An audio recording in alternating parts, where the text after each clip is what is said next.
This segment with Baylor Offensive Line Coach Mason Miller on the Richard Carr Buick GMC Cadillac Baylor Bear Hotline. Mason Miller with me, David Smoak, 365 Sports, as spring drills for Baylor has begun. Thank you, Mason, for your time. How have you been able to maneuver and kind of weave through this? You know, you came here, they had coach that went on to go to Alabama. You come in, they've seen 3 offensive line coaches really in about 3 months. Has that been a difficult thing or not? No, not really. I think, first of all, thanks for having me on. But I think the biggest thing, I've tried to do is address the, for lack of a better term, the elephant in the room. It is what it is. People make choices in life, and right, wrong, or indifferent. And that's going to happen throughout adulthood. You're going to work in companies. People are going to be interchangeable, always focusing on the fact that, you chose Baylor for a reason, and it's larger than one person. And we have a job to do, and that's to become good students and good football players and good humans. So we've kind of addressed it at that and then moved on. Well, let me ask you another part of an 800-pound gorilla. You have some players who are there that were recruited, and we know the line, the timeline, and what people can do in college football. Is that something you have to work even more diligently to make sure you create a relationship with the ones that transferred in? Oh, I did. I mean, yes, you do. I mean, it's all about relationships at this point. And, and I think we're still learning. I will tell you that these young men have been very intent on what they were trying to accomplish, and have worked hard. I will say that. And so, yeah, there's a little bit of relationship building, but I don't think it's, anything insurmountable. I just think it's a process. And again, I kind of equate it to when I took over at Washington State. They had been in Coach Leach's program for, I don't know how long. And these young men have been under Coach Aranda and the program for how long. And now I just have to kind of, mingle in, get right with them and, build that relationship. A lot of young guys played last year, and that's been one of the things that Coach Aranda and even Kapilovic mentioned. That means that they also now have skins on the wall, even if maybe sometimes there was some trauma in a way, and that might be a more difficult word to use. But how much does that help? The younger guys got snaps, even if sometimes it wasn't successful. I think it's always great when you get to play football. And the more you do it, the better you become.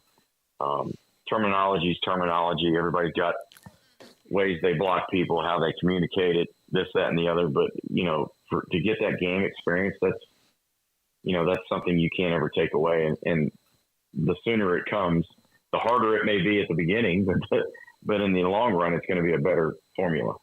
How much do you feel like the change from what they had, which was incredibly successful, the offense of the wide zone, to what Coach Spavital brings to the table, how much of a change is that? I don't know that it is. I mean, it is to an extent, but we're a little bit more vertical downhill, pushing people around as to where the wide zones are more, rip running and reaching and overtaking people and stuff like that. So, I think there's a little bit of moving vertically instead of laterally. That's going to be a change. But again, who you're working with, how you're working, all this stuff, it's going in the right direction. You mentioned Coach Leach. God bless him. Everybody misses him. An amazing man. I had a chance to interview him a few times along the way in his career. How much of an influence did he have on you? No, huge. When I was a young person, a long time ago, I played for him and Coach Mummy and Dana Holgerson at Valdosta State. So I always joke that if I had paid a little bit more attention, I'd probably risen through the ranks faster. But, for him, I think the biggest thing that I always learned from him is that nothing is insurmountable. While people don't really know this about him, he was a huge disciplinarian. While all of his quirkiness and people joking about this, that, and the other, the things that mattered to him mattered greatly. And so, and I see some of that in what we're doing here academically, spiritually, focus on football, all those things that matter. And so he was a huge influence on my life, and will always be. So Dave Aranda, you get a call from him. You're at Tarleton State. Obviously, you have been around the country, and Baylor all of a sudden needs an offensive line coach. What was his pitch to you? How long did it take for you to say yes? Literally, I've known Coach Spavital for 13 years maybe, and always enjoyed talking to him. And then, really to me, it was an opportunity to coach at this level again. I enjoyed my time at Tarleton. I'm really thankful for Coach Witten bringing me back to Texas because, to be honest with you, it was really a healing period for me after Coach Leach passed away. My family, my daughters were born here in Texas. We had been at Tarleton before. It was familiar. It was easy. But at the end of the day, while I enjoyed calling plays, and I think it's something that I always aspire to do again, my passion is really the large humans. And I like being around them. I think they're unselfish people. I think we kind of have the same mentality as we like to work in the shadows. And, if they're not calling your name, that's a good thing. How unique is it? It didn't take very long. Yeah, how unique is it that Tarleton State's your opener where you just were? And by the way, I'm an SFA guy, and from back in the day. I'm even older than Todd Witten, but he's done an incredible job there. How unique is it you have them as your opener? I think it's cool because things happen so fast. You got to say your goodbyes to some people, but not everybody. And I know that they have a great football team coming back for the FCS level, and I know that they will give us fits just because it's a senior-laden team. But I think it's unique, and I think it's cool, and it helps close the chapter. But and T. Witt has done an incredible job at Tarleton, and so I know that program is going to be right, and we're going to put our best foot forward and get going in that direction as well. Mason Miller, offensive line coach at Baylor, with us on 365 Sports. How would you describe your coaching style? Offensive line coaches can be full throttle, hair on fire. And then kind of maybe even laid back, which is probably more rare than that. What is your style? I told him when I came here, my father was a colonel in the Marine Corps, and my mother worked in a Baptist church. So I've got two wide spectrums. I believe in discipline. I believe in how you do one thing is how you do everything. I also believe it's my job to teach you how to do it the right way. And once I've seen you do it the right way, my next job is to hold you accountable to it each and every day. So there's a little bit of discipline factor to it. But the other thing I don't like, and I think this is trending in the world and how you teach, is everything can't always be fire and brimstone because then people clam up and they shell up and they don't learn. So while there are some good times when it's football time, it's time for us to go.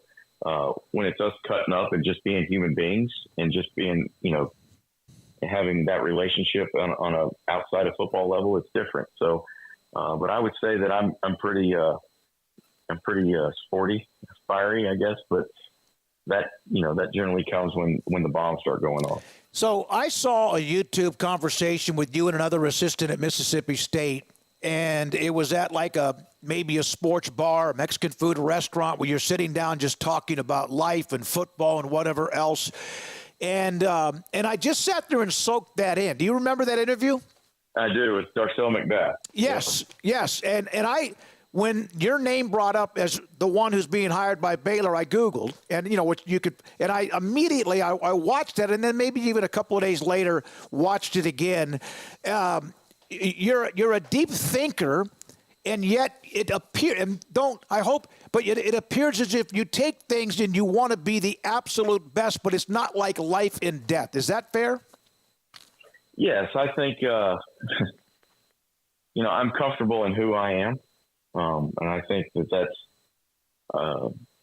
hard to do. And I also think that it comes from a lot of scars, and I think that comes from a lot of learning. One of the, when I was younger, if something adversity struck, I would, raise all sorts of cane and try to billow my way through it. Now you try to take a more cerebral approach to it. And that happens with everybody as they grow in life. But I would say that's probably pretty spot on. I've had that compliment, or I call it a compliment. I've had that compliment multiple times since I've been here. So I don't know if I'm getting older and more docile, or if I'm starting to use my noggin instead of my muscles. Did you win the lottery having a chance to be under Hal Mumme and then also Mike Leach? I did. I was a young. It was ironic. I was a young. I walked on at Valdosta State after having a high school knee injury, and back in the early '90s, as soon as that happened, you were kind of donezo. And so I walked on at Valdosta State, made the team. Funny story. I just walked on because that's I had family go to Valdosta State, and I had a math teacher in high school that told me, hey, you need to apply to 2 schools that, if you get in, it's your safety net, blah, blah, blah, blah, blah. And sure enough, it was so late in the process that you really didn't apply to any more colleges. So I just went to Valdosta State, walked on, didn't know really who Coach Mumme was. And his son, Matt Mumme, and I became great friends. I actually asked him why he came to Valdosta State, and he said, because my dad's the coach. And I said, the old guy yelling at me is your dad? Like, what are we doing? And so, but, again, I'm a big believer everything happens for a reason. And so why I was brought back to Texas, why I'm sitting here right now, why I went and played walked into a door and didn't know that these guys were going to revolutionize college football and the way things were played. I like to tell those Red Raider people that if it wasn't for us Blazers down at Valdosta State, they would have never existed. Because, we kind of started that whole thing back in the early 90s. But real blessing. And then Coach Mumme made me an offensive line coach. And I think that, again, kind of changed my course in my life. And I'm so deeply grateful for everything that he has done for me as a person, as a player, as a mentor. And then that relationship spun off to myself going to work for Coach Leach. Did you know that Coach Mumme actually coached high school football about an hour from here at Coppers Cove High School? I did. And Dustin Dewald was the quarterback. I am, as a deep thinker, I like to know why or where things come from and not just do them. So, and plus, as you know, Coach Mumme, he's a great storyteller. Oh, yeah. So you're always going to get those stories. So, and then obviously being as close to I was with Matt, I knew all that. And really it all started down there in Coppers Cove. And by the way, Grant Taff, former Baylor great, he went to McMurray, and you were at McMurray. I did. I used to have a lot of great conversations with Coach Taff. Is he amazing? Oh, my goodness. You just soak all that in, don't you? I tell you what, though.